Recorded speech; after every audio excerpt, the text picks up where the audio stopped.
Right, a warm welcome everybody and Happy New Year to everybody. So all of you attending this evening, good to see you back.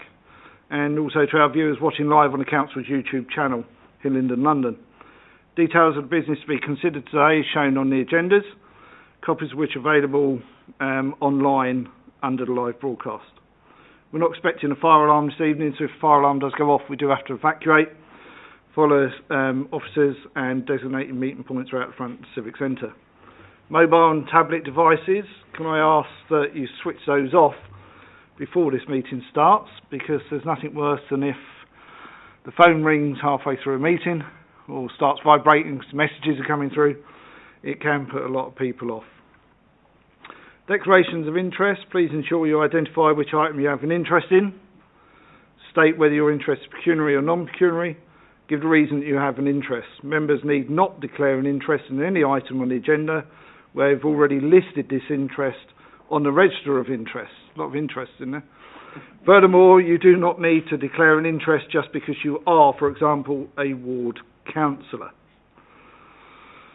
Okay, before I go around the room and get those present to introduce themselves for those watching on YouTube, could I just take the apologies and any substitutions, please, Steve? Of course. So this evening we have Councillor Lewis, who sent his apologies, with Councillor Morgan substituting. Thank you. I will start off. I'm Councillor Keith Burrows. I'm the Chairman of the Public Safety and Transport Select Committee. To my immediate right. Thank you, Chairman. I'm Councillor Tedgie Barnes, the Vice Chair of the Committee. Thank you, Mr. Chairman. I am Councillor Steve Tuckwell. Thank you, Chairman. I'm Councillor Colin Sullivan.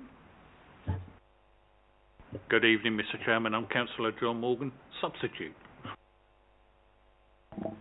Good evening, Chairman. My name's Andy Goodwin. I'm the Interim Financial Planning Manager at Hillingdon. Good evening. I'm Councillor Kuldeep Lakmana. Good evening. I'm Councillor Jan Sweeting, the Labour Lead. I'm Steve Clark, the Democratic Services Officer for this committee. Thank you, everybody. Throughout the meeting, we will keep our masks on, but when you do speak, just take your mask off. And also, please remember to put your microphone on, because if you do not, those who are watching YouTube will not be able to hear you.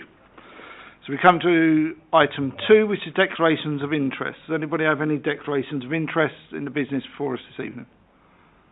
No? No declarations. Thank you. Agenda item 3, received the minutes of the previous meeting.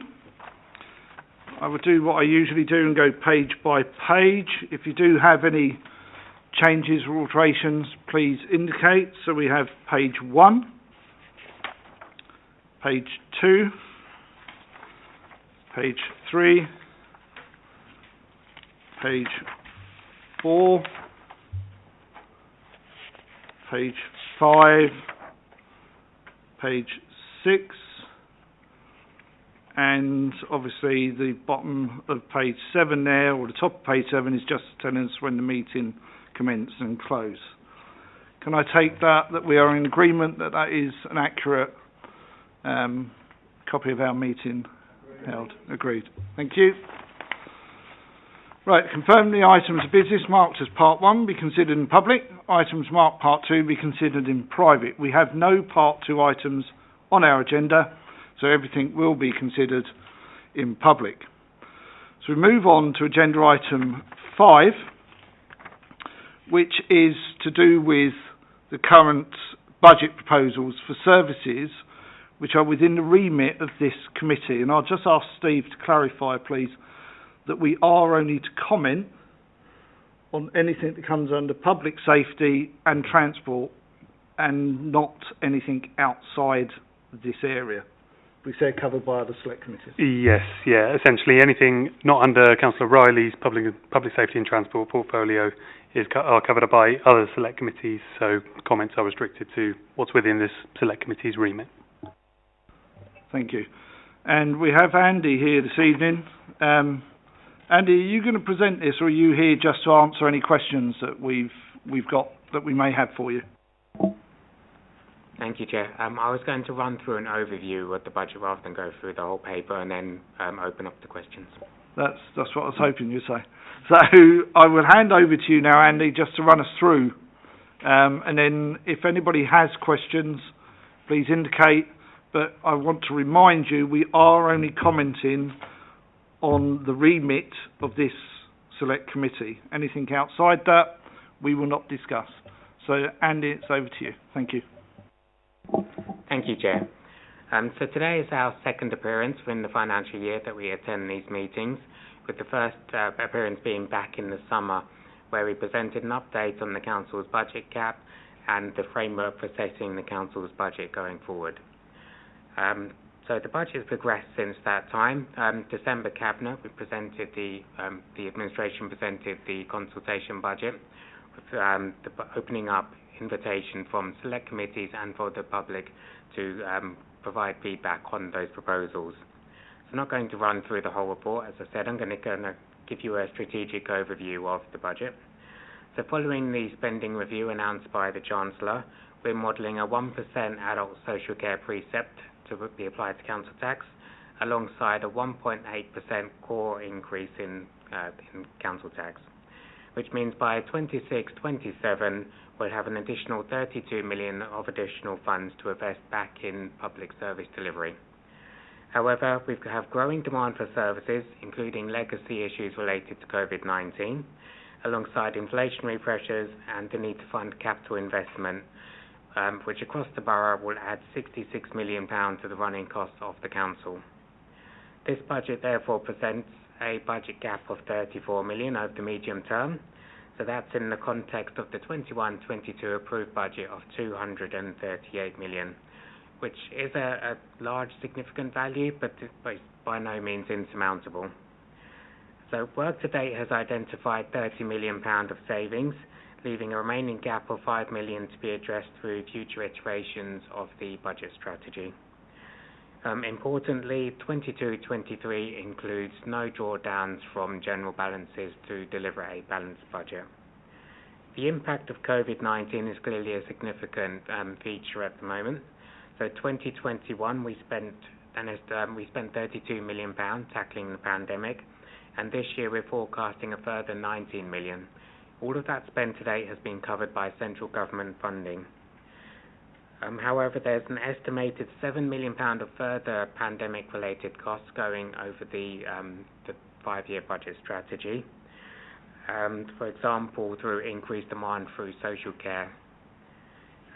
This budget presented today keeps general balances at 26 million, which is within the agreed range of 15 to 35 million. It also includes 383 million of capital investment, which includes high-need school placements, spending on the Civic Centre, and £25 million investment for the borough's carbon reduction agenda. 122 million of the capital programme will be funded from borrowing, with peak debt reaching 311 million throughout the MTFF period.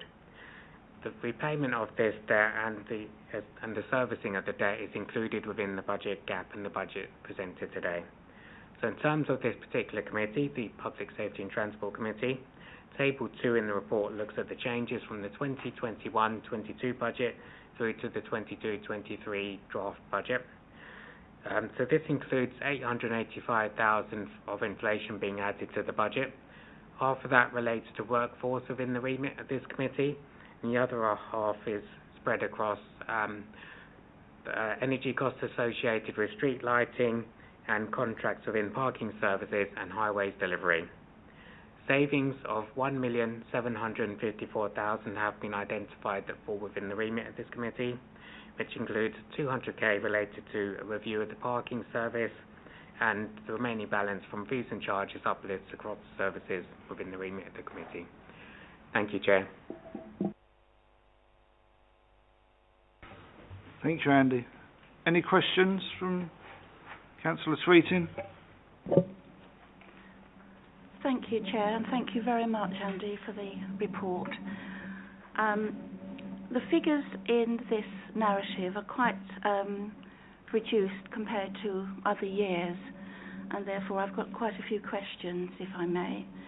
I think some of them are just to clarify rather than sort of examine, but just to clarify. Page 14 provides details of the highways structural work, the budget, which seems to have been reduced from 10,471,000 in the current financial year to 6,000 and beyond. Is this correct, or is it just that the budget for this year is sort of bunched up with some from previous years? Because it does seem quite a big reduction. Thank you, Councillor Sweeting. So during the pandemic, many of the services that were run by the council had to cease or were affected by either local or national restrictions, supply chain issues, etc., all related to the pandemic. So this, in effect, is reflective of us catching up prior year spend since the pandemic began, so approximately March 2020, with the future year budgets reflecting business as usual. And if I can carry on with a further question. The CCTV programme states that for the current year it is a spend of 568, and then the next is 82k. Is that the same as the previous issue, which is that was sort of catching up, that 568, because it does seem to be quite a big dip? And will that capital programme produce more CCTV cameras, do you think, or is it just to replace and repair the old? So that budget, it has an element of the COVID-19 impact and a catch-up, but it also reflects that in previous years the CCTV maintenance work wasn't always steady at. So what we've done now is, because we operate a 5-year capital programme, is that we've spread it out evenly over a 5-year period, which makes it easier to maintain. But just in terms of your follow-up question, so the budget here is to maintain the CCTV that we've got rather than to expand the offer.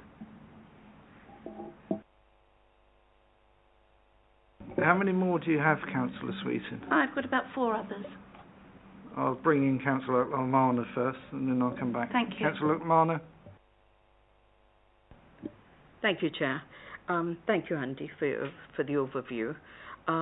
Road safety budget has also been reduced by almost 50%. What is the Council's thinking behind this, and what impact of this reduction in budget is expected?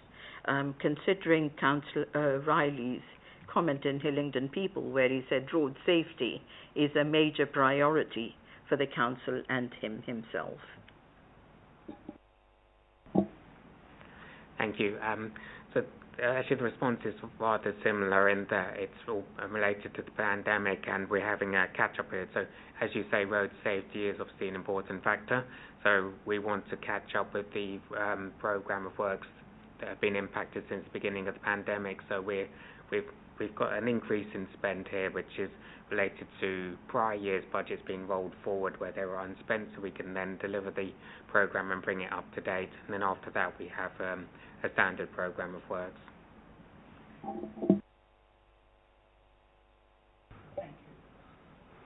I'll bring in Councillor Tuckwell. Yeah, thank you, Mr. Chairman, and thank you, Andy, for clarifying the points around how some of the numbers are skewed since the pandemic. I haven't really got a question. I've just got a comment to make, and reading through the narrative and then looking at the numbers. I have to say I think this is a very strong and well-constructed budget.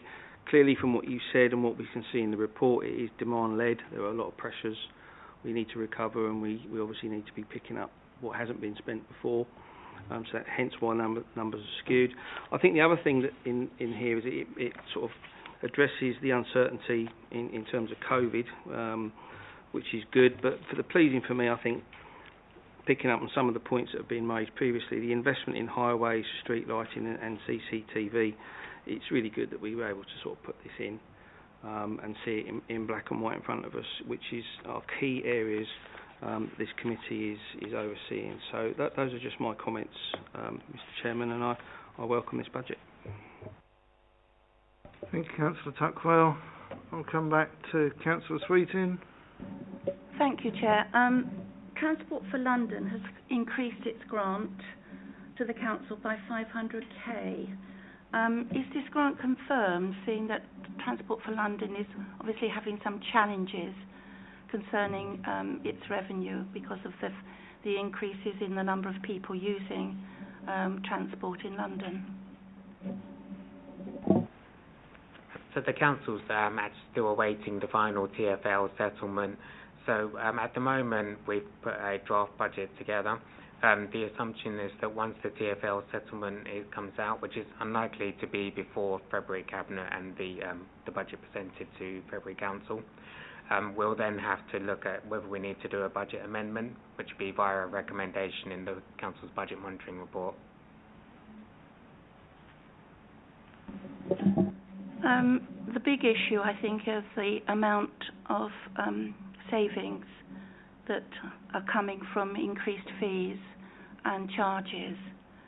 Was there any discussion around possibly freezing those? Because there is the issue of our high streets and wanting them to get back to some sort of normality, and any increases in charges that the ordinary Hillingdon resident is having to find in times of straitened finances.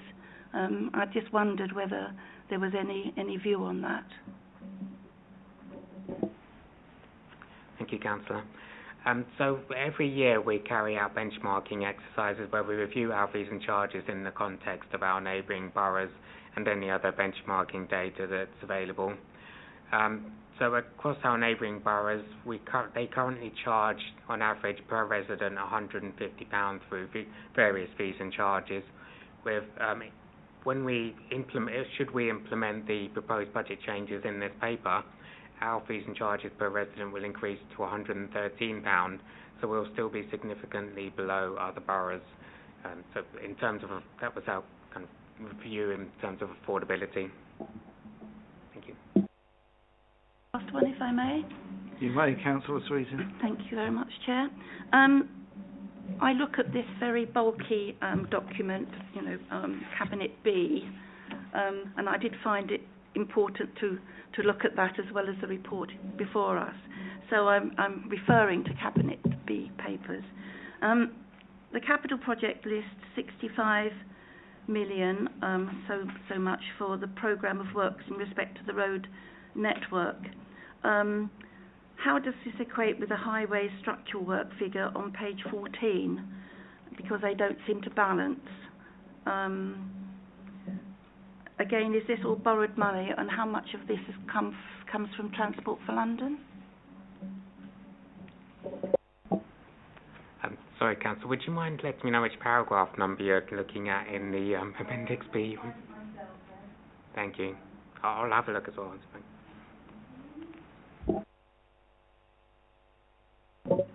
It's paragraph 51, where it says public safety and transport. Major projects include the continuing investment in shopping parades and alongside the 65,245,000 investment in the borough's road network.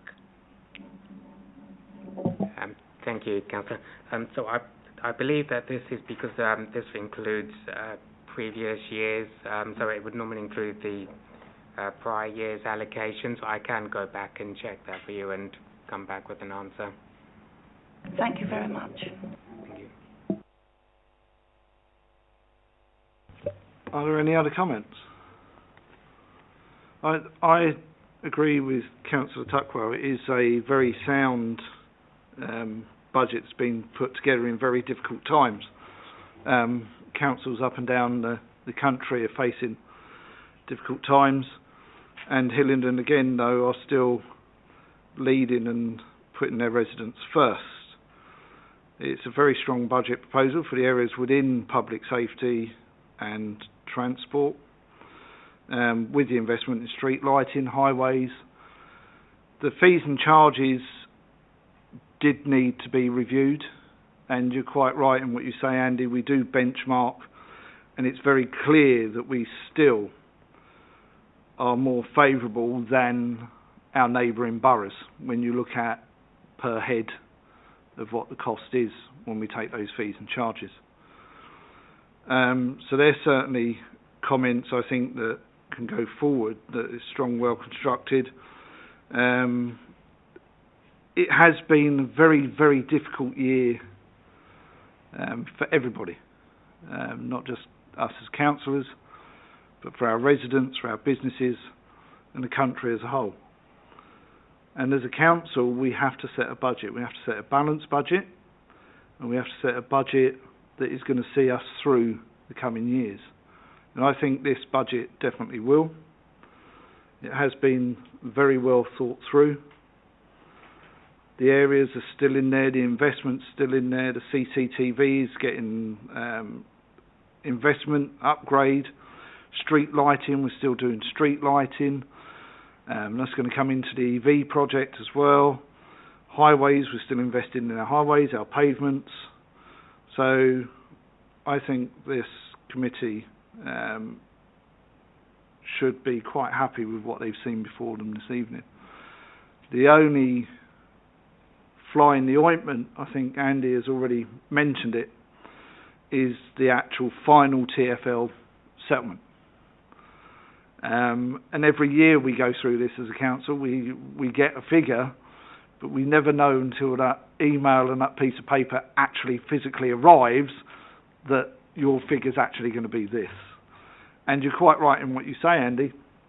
We have to put this forward because we have to put that figure in the budget, and then if it changes, then of course it goes through the legal process to make amendments to what we have. And I don't think we get that settlement. I agree with you. I don't think that will come in before we have to go to full council to set the budget. Are there any other comments that people would like Steve to note? Because obviously I'll get Steve to tell you what the process is in a minute from the comments from this committee. Are there any other comments? Councillor Sweeting? Thank you. I would just like it noted the concerns about fees.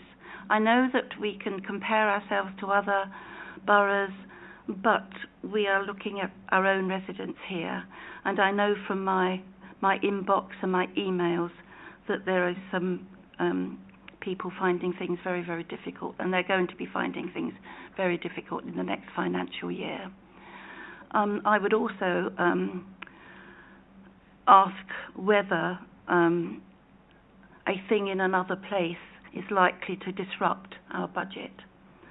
I realise that it's nothing to do with this committee, but there is another committee that's going to be putting in comments to the Cabinet, and I know that that may well disrail our budget somewhat, or could. So I would like that to be noted.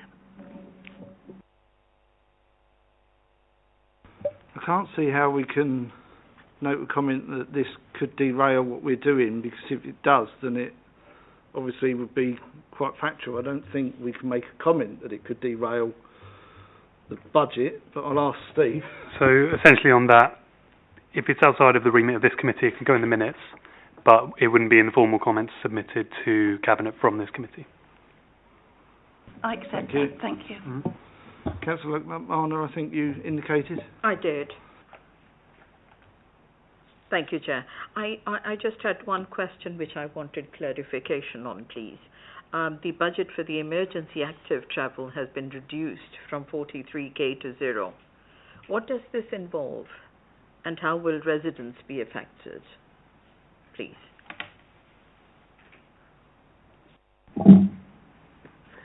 Thank you, Councillor, for the question. I'm afraid actually that's one I would have to take away and come back to you on, so I'm not sure. Thank you. Thanks. Thanks.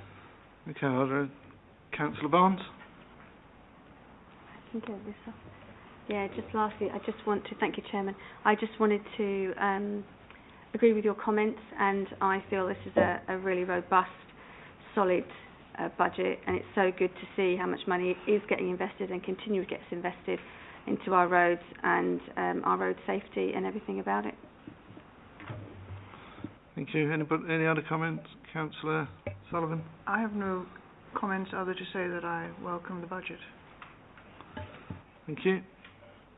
Okay, so the comments made, we're happy for Steve to take forward. I'll get you to explain what that process is in a minute, Steve. And,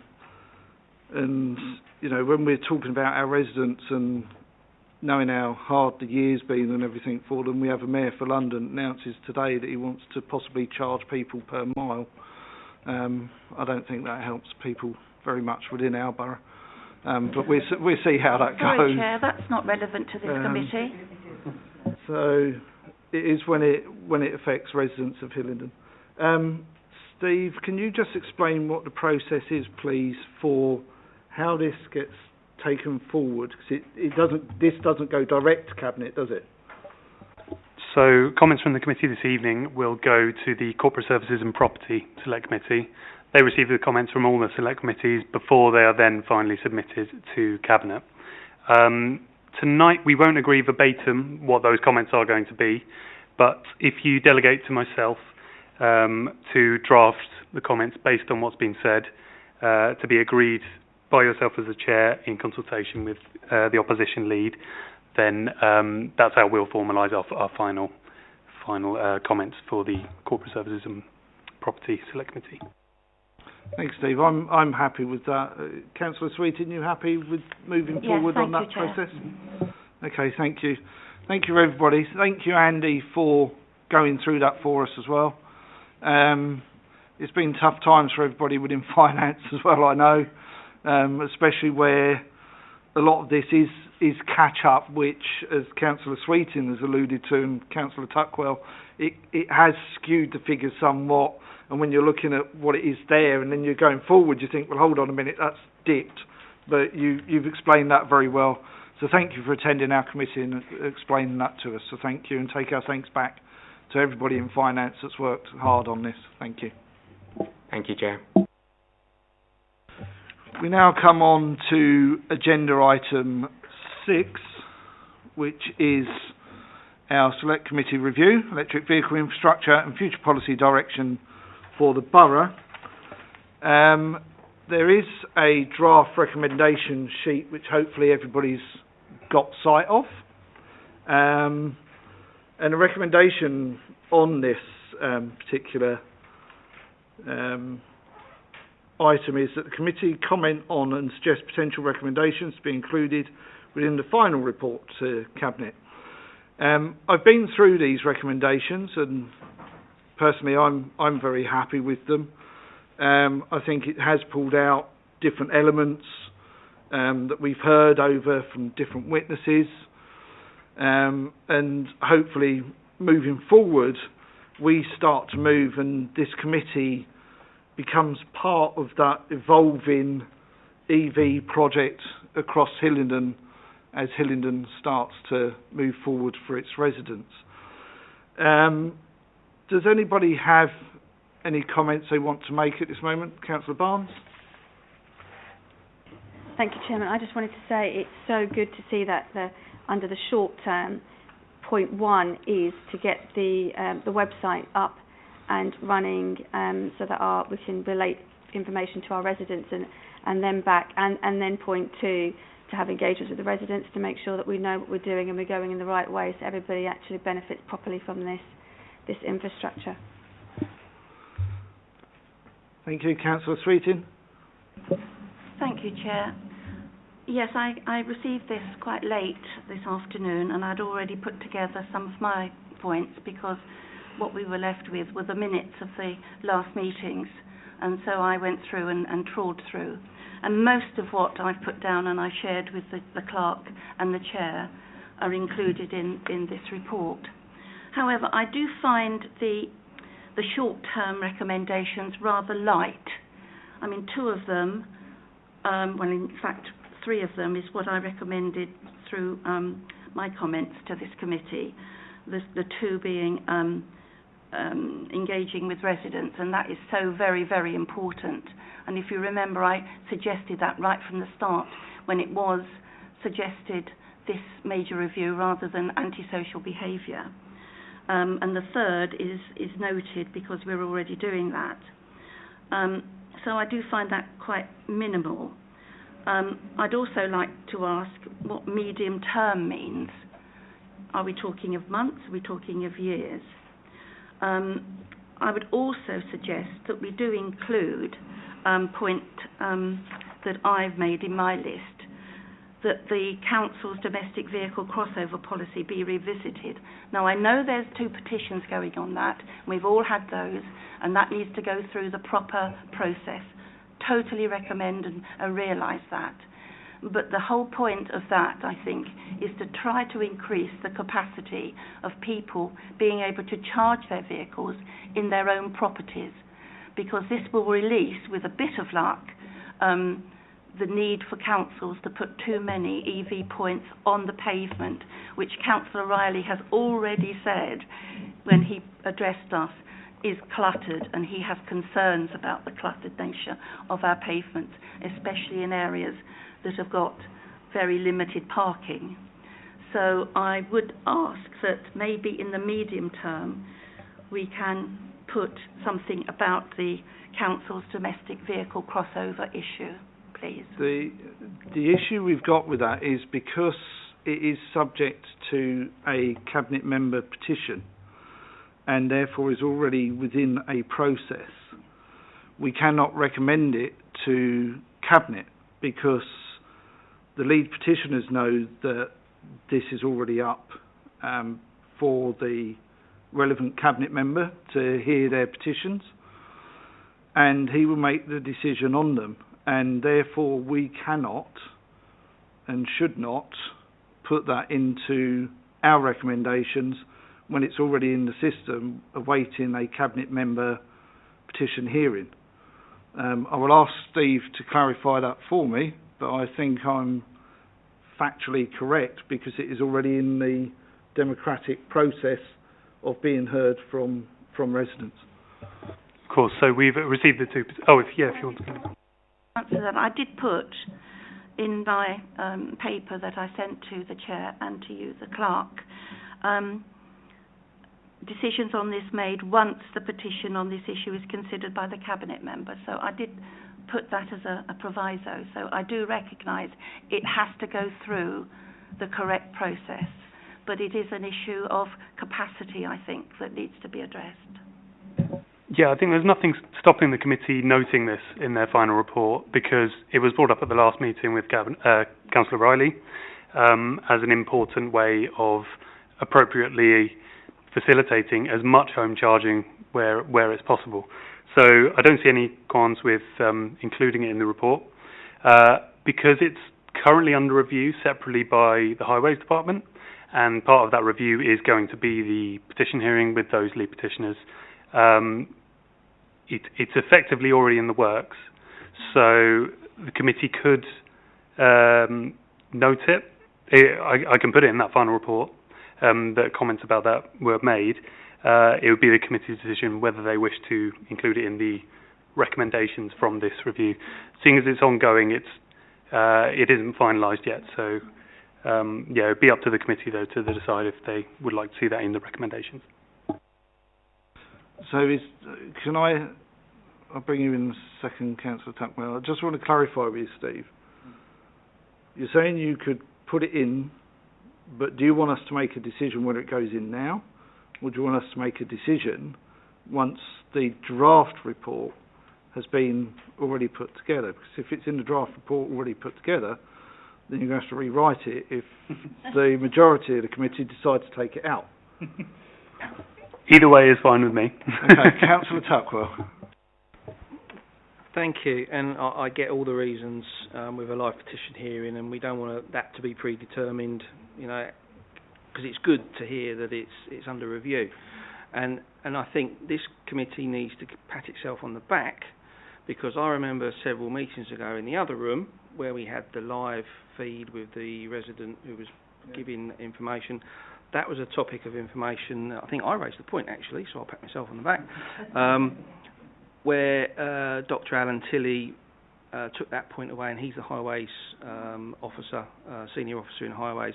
He took that point away, and we all endorsed that. So I think this committee is if you know, enacted that review, which will, I'm sure, dependent on the outcome of the petition, will put our residents first in terms of where we can give the maximum capacity for charging, because we know it's an issue.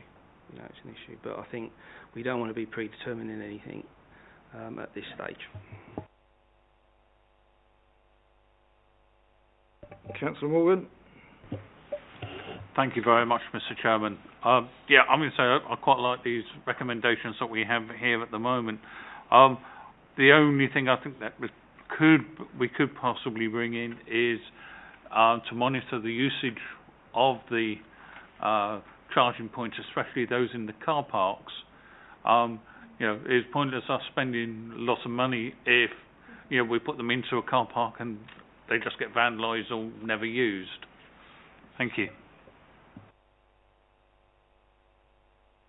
So I assume, Councillor Morgan, you're referring to the ones that we're looking at now putting into our car parks as part of the new contract? Yep, correct, Mr. Chairman. Thank you. Councillor Romano. Oops. Just clarification, I'm not sure if the timeline for the medium term was answered, unless I've missed it. So it's fairly general, as you can tell. Otherwise, we would have put within a year, 1 to 5 years, and 5 years plus. This does give, because this review is fairly forward-looking. At the start of the review, it is very much let's look at what's on the horizon, so we can make our policies as appropriate as possible. It's hard to give an actual kind of time span on each section. Short term is obviously as immediate as possible. Medium term is probably more to do with changing policies and things that would take about a year to implement. Thank you, Sweeting. There was one extra point that I made. I'm sorry, I didn't share this with the rest of the committee because I thought it wasn't really. I just wanted the chair and the clerk to see it. But there's lots of other organisations that are putting EV points in, and although we've got no powers or to suggest one way or the other there, I was wondering whether we could put something like working cooperatively with these other suppliers, so that we're all hopefully singing from the same hymn sheet, because we know that the likes of supermarkets and petrol stations, etc., are going to be dealing with all of this, and it would be good to at least take note of what they're doing and maybe learn from them or not learn from them, but at least keeping an eye on them. If I may come in on that one. So I think of the drafted recommendations, number 8 would touch on that. So I could potentially, we could potentially reword it to, because it's about the council playing a leading, enabling role, and also understanding that it's not the only provider of electric vehicle infrastructure. So that cooperative working could be worked into that recommendation somehow for the final report. But it could be short term, you see, rather than medium term.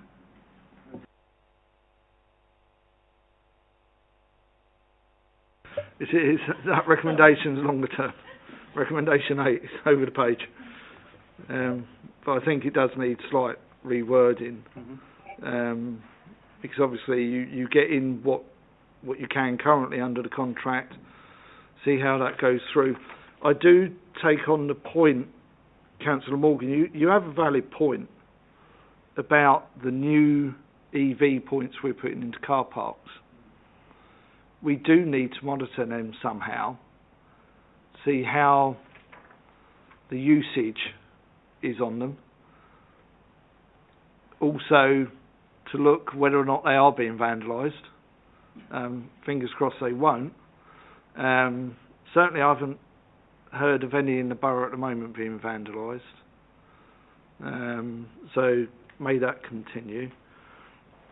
So possibly that could be under short term because the contract has now been finalised. So I think we need to take that point on if we can. Yes, you can. So when Alan Tilley came to present with the committee, he gave an overview of the tender that was recently went to Cabinet, And one of the aspects of it was that the provider would essentially have a dashboard in the council that officers could see usage data of those charge points that were immediately going in or planned to go in for this year. So that's potentially covered already under the tender that went to Cabinet. But if the committee feels strongly enough for that, then we can put that in some wording to make sure that's really hammered home. I think it should be in there, because it's all very well being in tender, and I've been involved in many tenders. You know, you get the tender, you know what the detail of the tender is, and monitoring starts when tender first starts, and then suddenly peters off because somebody leaves that department and moves to that department, or somebody leaves, and it was their job to monitor and nobody picked up the monitoring. So I think it might be prudent for this committee to just have that in there, so the reminder is there that we appreciate the fact it was part of the tender document and the tender agreement. However, we would like officers to ensure that this monitoring is undertaken and reported, obviously, to Cabinet, because at the end of the day, the tender stops with them. So there's that. Any other comments on Councillor Morgan? Thank you very much, Mr. Chairman. Part of to help Councillor Sweeting just a little bit, already we have a number of companies that provide charging within the borough, at supermarkets, at the petrol stations, and they are completely different companies. So, and they've all got their own different rates of charging and what apps you need or how you're going to pay. So it would be a case of, you know, who would you want the council to work with, as does BP, Shell, or, you know, Ealing, or somebody else who we don't know what they're looking at the moment.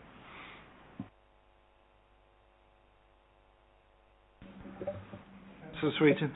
Yes, I realise that. All I'm saying is that we're still learning, and maybe we can learn from other boroughs, maybe we can learn from the private sector. So just to keep our options open, that's all. Thank you.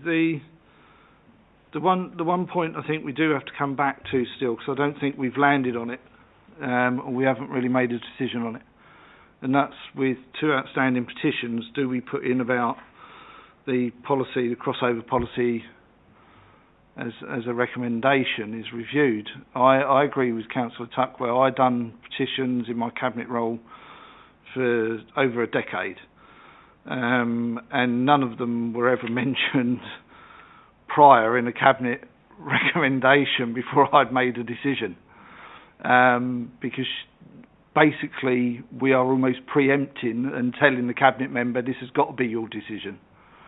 And we don't know what that decision is going to be. We know that the policy is being looked at and reviewed, but at the end of the day, the ultimate decision does lie currently with the Cabinet Member for Public Safety and Transport, because he has two outstanding petitions which have gone through the democratic process. The lead petitioners are aware that this is the process, and they're aware of where it sits. So what I'm asking this committee is, we do a show of hands. Do you want a show of hands, Steve, on this? Yep. Okay, so those in favour of putting this as a recommendation, that the crossover policy is mentioned within our recommendations for review, please show your hands. Those against? So the sentiments, I know why you mentioned it, Councillor Sweeting, but there is a due process, and they are already in the due process. And they are two quite large petitions as well that I'm aware of already.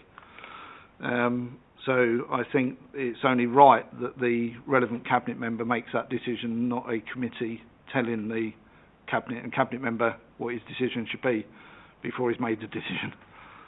Okay, so with that said, are we happy with these recommendations and for Steve to move forward and bring them into a report for us. Agreed? Thank you. So, moving on, the forward plan.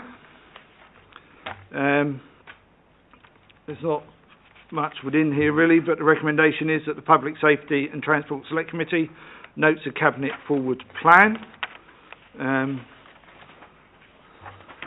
We've got large print there on the first page. I could even read that without my glasses. I felt really good. And then I come to the second page. So if we go through this, obviously there's the electric vehicle charging point infrastructure contract. That was Cabinet. They've decided that was 6th January. 17th of February, moving forward, is the medium-term financial forecast, monthly council budget, reports from select committees. Then in March, the monthly council budget monitoring, reports from select committees. Then in April is monthly council budget monitoring, report from select committees, again. And then of course we move into May, June, July, where there's reports from select committees on all of those dates showing after the elections. Does anybody have any comments on Councillor Scrutiny? I would like it to be minuted that I did request a call-in respect of the contract for the Council's Parking Enforcement Service. This being that the contract was agreed for 5 years and that it would be extended for a further 5 years without it coming back to Cabinet. And seeing that the contract was over 11 billion, I was of the opinion, or we were of the opinion, that going back to Cabinet after 5 years would allow proper scrutiny. But as you know, that this was voted down. But I would like that to be minuted, please. Okay, any other comments? Okay, so are we happy with the forward plan? And we note the forward plan? We come on to our work programme. Our next meeting being the 10th of February at 7 p.m. And if we go into our work programme, we have the findings, conclusions, recommendations, approval. We will also have the Cabinet forward plan monthly monitoring on there, and that will be that meeting, because I think most of the meeting is going to be taken up with our report, discussion around it, recommendations, and agreeing that report going forward. Then if we look beyond that, in March, obviously, is the final review report agreement going for Cabinet.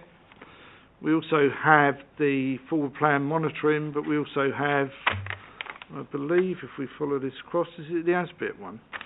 I'll try and follow this across now. Road and footway research. I'll put some lines on there next time. The roads and footway resurfacing coming to us. And then in April we got quite a few one-off service monitoring reports. I would just like to mention here, because Councillor Sweeting, I think Councillor Mana, you both mentioned the electric scooters before, didn't you, and wanted to know whether something could be done through the ASBIT.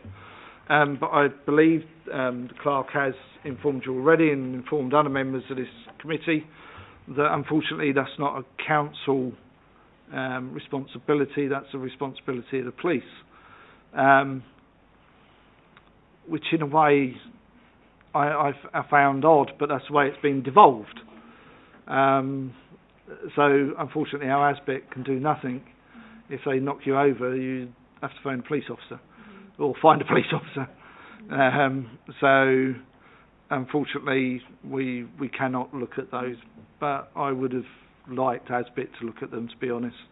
I have to say though, we're not as prolific with them around here as I know some councils are, but we are seeing a large number now especially after Christmas, because I think a lot of people got them for Christmas. But there you go. So, but I just wanted to make sure you were happy with the reasoning behind that. So unless there's any other comments, I'll bid you all good night and thank you for your input and your attendance this evening, and I shall see you at our next meeting in February. Take care.